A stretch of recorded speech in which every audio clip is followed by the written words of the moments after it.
Landfill. Landfill site, also known as dumping ground, is a site for disposal waste materials. If it's not managed, it can be hazardous to the environment. Where does all our trash go? Have you ever wondered how long items you throw away will take to decompose? Not everything can be biodegraded in landfill. How it affects on us? Health risk. Hindi ligtas ang kalusugan ng mga taong malapit dito, lalo na ang mga bata dahil sa amoy at posibleng pagtaas ng isyu ng dengue at iba pang malulukhang sakit.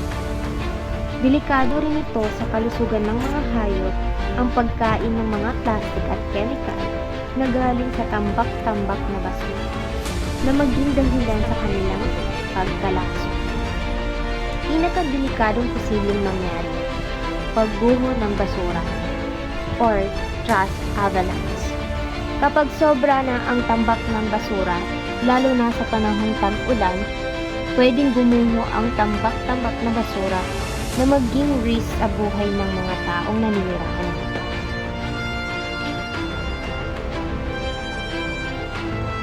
Another risk na pwedeng mangyari, possible explosion.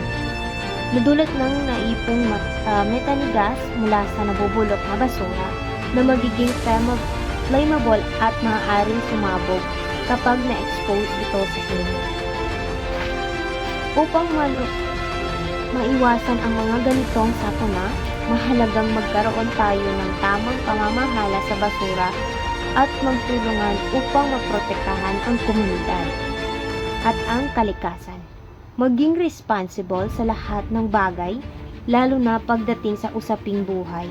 Makinig sa payo ng lokal na pamahalaan tulad ng DRRMC.